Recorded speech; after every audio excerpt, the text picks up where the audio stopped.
can be used for dance, it can be used for drama, it can be used for music, it can be used for composition. It's something that children can really enjoy using to access music, and it's something they love, and when you see the expression on their faces and when their faces light up for the first time that they love it. But yes, it can be used as a serious instrument if that's the focus of perhaps the activity that you're doing with them.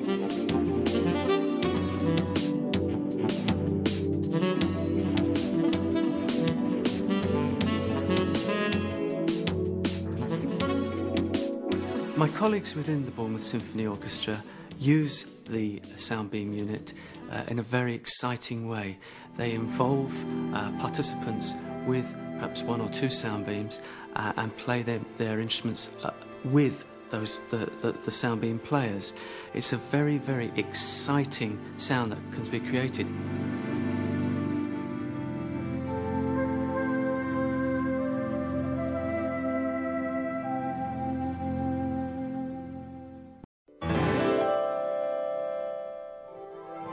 Inspired by the theremin invented in Russia in the 1920s, sound beam was originally developed for dancers.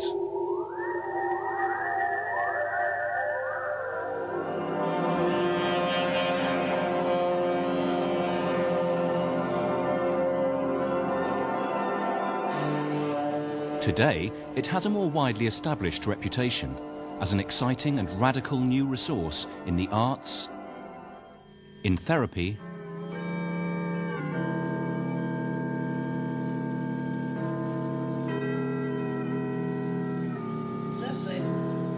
and in education.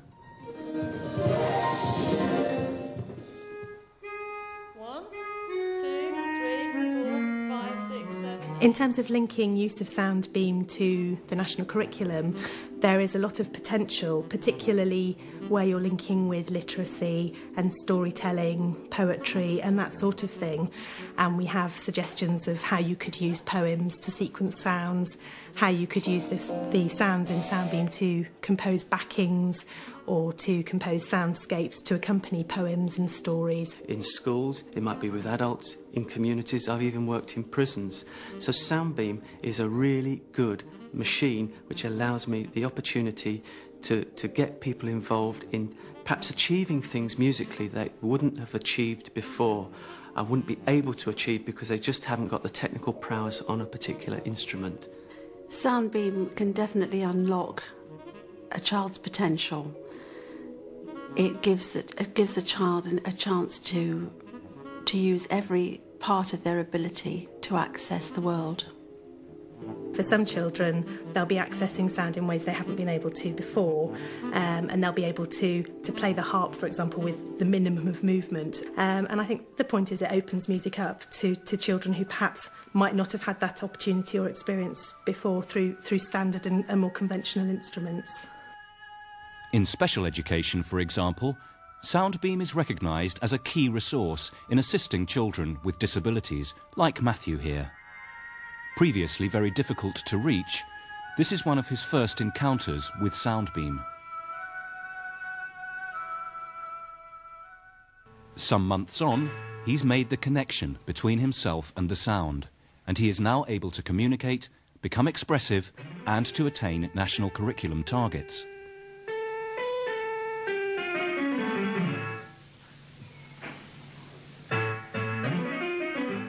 Some children, when they start school, are what we would consider unreachable, specifically when they have complex needs, they have a profound hearing loss and they have severe visual impairment.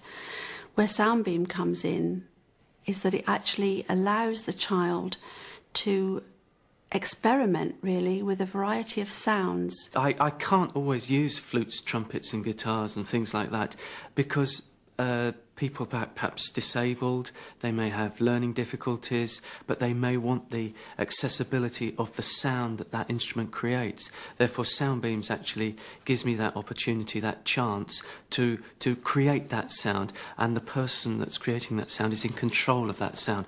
And that's the beauty of sound beam. That more and more children who are special going on to mainstream sites, I think sound beam is a fantastic way of integrating mainstream children and special needs children.